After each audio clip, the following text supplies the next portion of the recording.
Welcome back दोस्तों, फिर से मैं आपका स्वागत करता हूँ स्टडी फॉर एग्जाम चैनल में। क्वेश्चन नंबर जो बचे हुए क्वेश्चंस हैं टेस्ट नंबर 6 के एडिटोरिया के, मैं उसको कर रहा हूँ।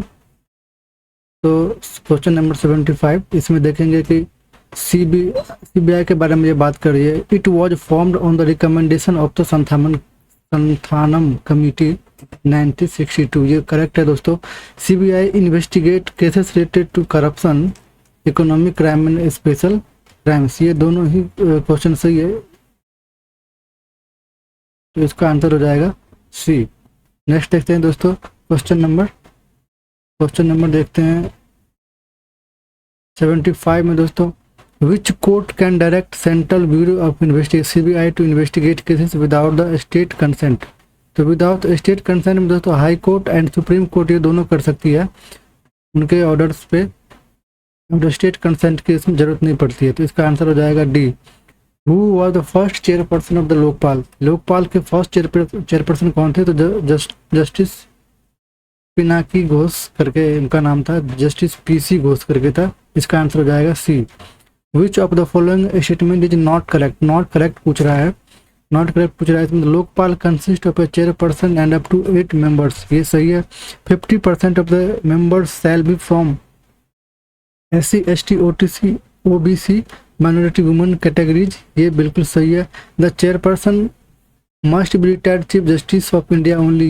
ये गलत है, इसमें ओनली लगा हुआ है, ये गलत हो गया इसमें। इसका आंसर ये होगा Lokpal has jurisdiction over the prime minister with some exceptions. बिल्कुल हाँ, ये भी सही है।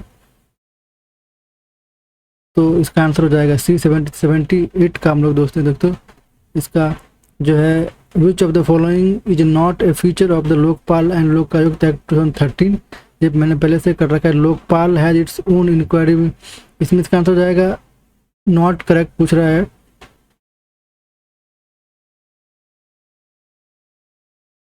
तो इसका आंसर सी है, पहले से ही देख लो, इसको सी मैंने कर रखा है इसको पहले से ही।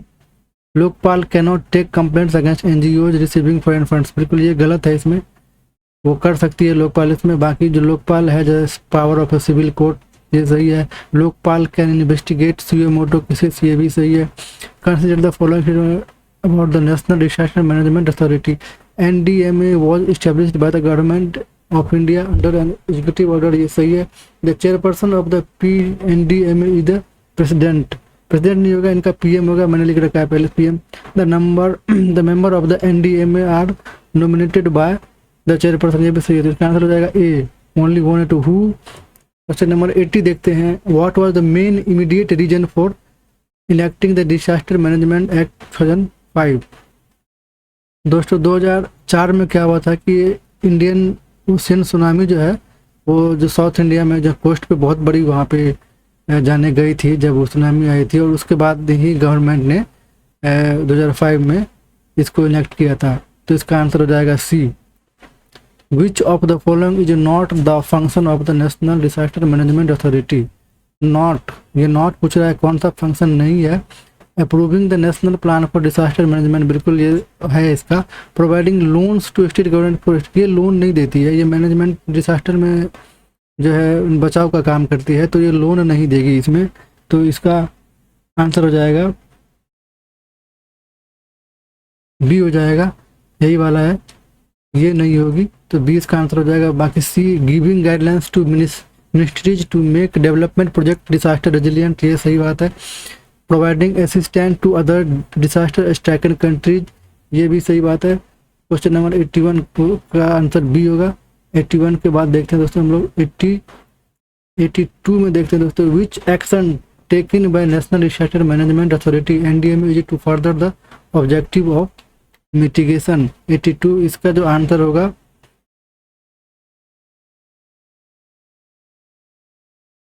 इसका answer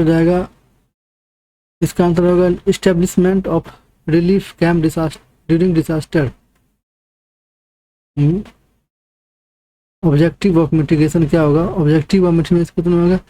objective recommendation of necessary amendment in the laws.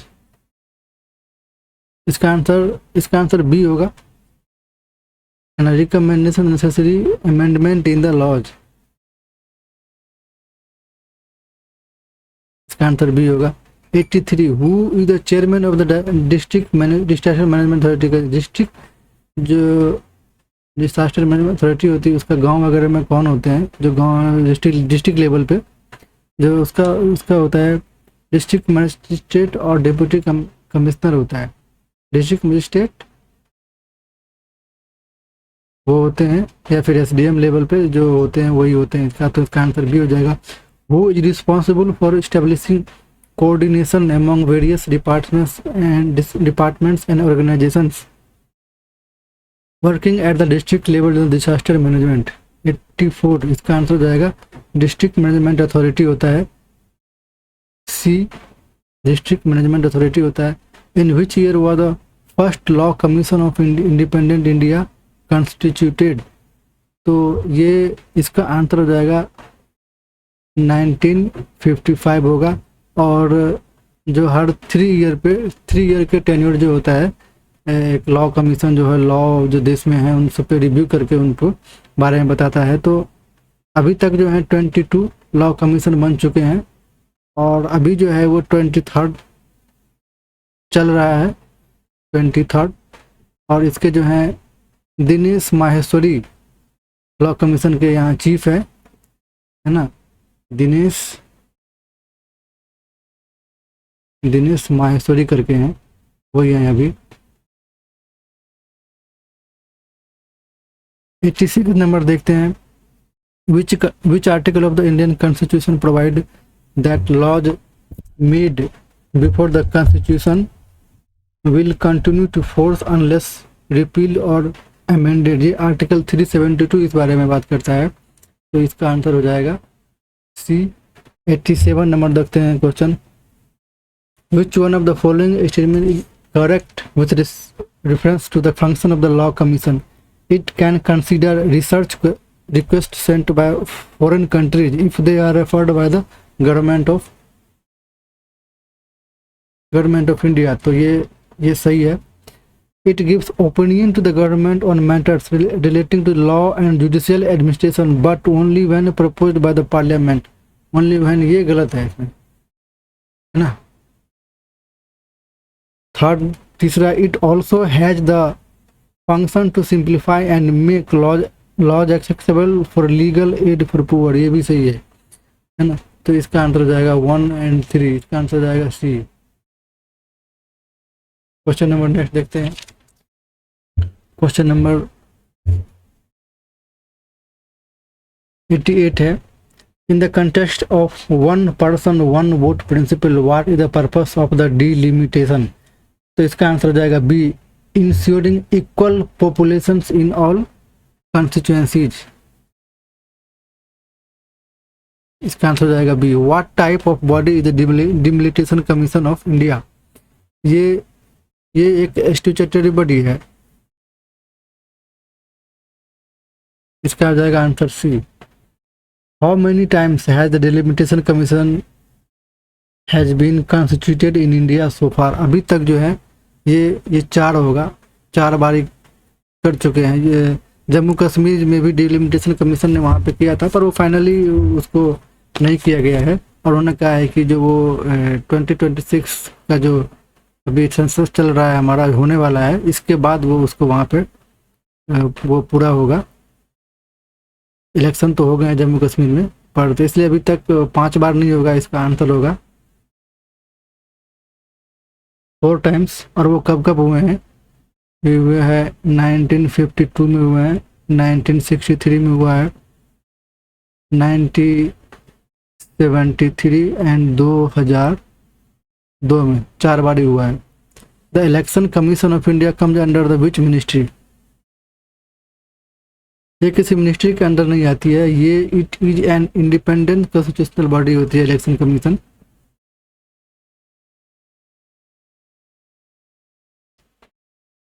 Ninety 92 देखते हैं, अब आगे बढ़ते हैं। Which of the following commission does not come under the ministry of personal? 92। तो इसमें सेंट्रल इंफॉर्मेशन कमीशन ये आती है, स्टाफ सिलेक्शन कमीशन आती है, सेंट्रल ये भी आती है। ये human right national human right commission नहीं है, ये नहीं है, ये एक ये नेशनल ह्यूमन राइट कमीशन एक स्टेचुटरी बॉडी है, ये इसके अंदर नहीं आती है, अलग से उसको बनाया गया है। 93, in which part of the constitution a new section for cooperative societies was added under the 97th constitutional amendment act? तो ये कोऑपरेटिव सोसाइटी, तो ये जो है पार्ट 9B में है ये, इसका आंसर हो जाएगा सी 94। According to Part 9B of the Indian Constitution, what is the maximum number of members a cooperative society can have in the board of directors? इसमें 21 मेंबर हो सकते हैं। Who will determine the minimum qualifications of auditors or audit firms involved in the audit of cooperative society? तो ये state level पे ही होता है, तो इसका स्टेट लेजिस्लेचर हो जाएगा इसका answer B. According to the Indian constitution in which article is a definition of cooperative societies is given, तो इसका आंसर हो जाएगा आर्टिकल 243 ZH में जो है कोऑपरेटिव सोसाइटीज का डिफिनेशन दिया हुआ है। आगे बढ़ते हैं हम लोग, क्वेश्चन नंबर 97 देखते हैं। According to the Official Language Act 1963, for how long will the use of English language continue in the functioning of the central government? तो ये दोस्तों फॉर indefinite पीरियड के लिए ना, जब तक कि उसको पार्लियामेंट कोई दूसरी लैंग्वेज को नोटिफाई नहीं करती है तब तक ये चलता रहेगा English language. According to the constitution, which of the following activities must be performed in the English language unless the parliament provide otherwise? हाँ, ये पर मैं जो बात कह रहा था वही है यहाँ पे, कि जो जब तक पार्लियामेंट नोटिफाई नहीं करेगी तब तक जो है, तो तब तक इंग्लिश में चलता रहेगा। Proceeding of the supreme court, high court, bills जो है, जो भी जितने बिल पास होते हैं वो हिंदी में भी उनकी एक कॉपी बांटी जाती है, तो इसका ये नहीं होगा, बाकी सब होगा 1, 2 and 4, 1, 2 and 4, इसका आंसर हो जाएगा सी। आगे बढ़ते हैं, question number 99, which of the following language were added to the 8th schedule through the 92nd constitution amendment act 2003। 2003 में ये जो है ये है मैथिली, डोगरी, संथाली, बोडो, ये BDMS करके इसको शॉर्टकट में इसको याद कर लेना। BDMS से बोडो, B से बोडो हो गया, D से डोगरी, M से मैथिली और ऐसे संथाली। 92nd कॉन्स्टिट्यूशन अमेंडमेंट 2003 में, तो इसका आंसर क्या बी। आगे बढ़ते हैं, in India under whose jurisdiction does the decision of disputes relating to elections fall? Question number 100, तो ये दो ही कोर्ट है, high court and supreme court. Election related अगर कोई डिस्प्यूट होता है तो इन्हीं दो कोर्टों में उनको मामले को सुनवाई होगी। 101 question number, as per the recommendations of the Balwant Rai Mehta committee the 3 tier system in Bihar started in functioning from, जो बिहार में है ये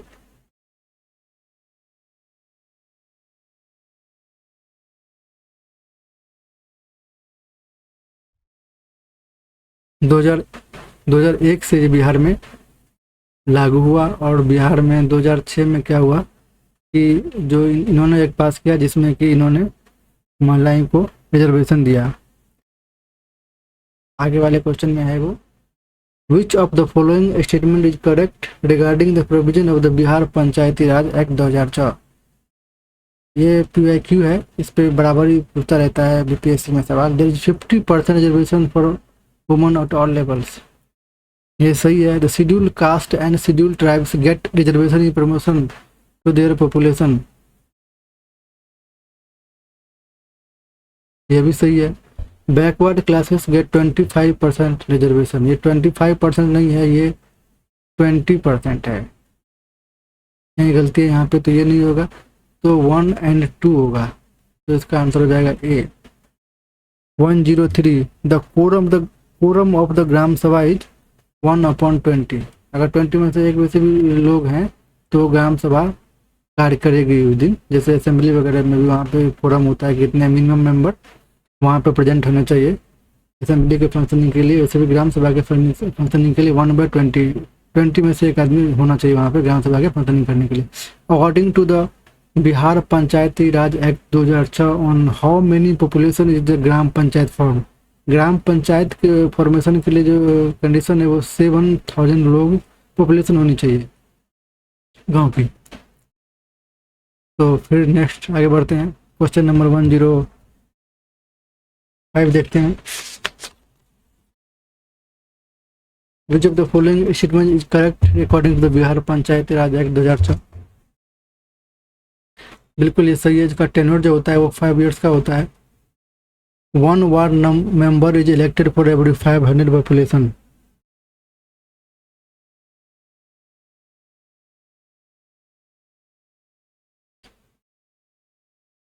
ये भी सही है, 500 पॉपुलेशन पे होता है। मुखिया and up mukhiya submit their resignation to secretary of the gram, secretary को नहीं देते हैं, ये जो है डिस्ट्रिक्ट पंचायती राज ऑफिसर को देते हैं।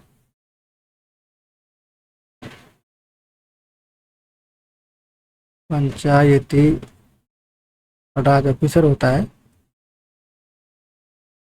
उसको देते हैं। इसका तो 1 और 2 जाएगा, इसका आंसर 8 नहीं होगा। Which statement is correct regarding the zila परिषद। क्वेश्चन नंबर 106, जिला परिषद the chairman of the zila parishad submits his resignation to the district magistrate. ये सही बात है, डिस्ट्रिक्ट मजिस्ट्रेट को डीएम साहब को देते हैं वो। 2 में क्या है, the vice chairman of the zila parishad submits his resignation to the district magistrate. ये गलत बात है, वाइस चेयरमैन जो है वो चेयरमैन को देते हैं। The member of the zila parishad submits their resignation to the chairman. Third का जाएगा, थर्ड जो है वो जाएगा सही होगा। The members of the zila parishad submits their resignation to the chairman. 1 और 3 इज करेक्ट। तो फिर जल्दी हम मिलेंगे दोस्तों। Thank you for watching.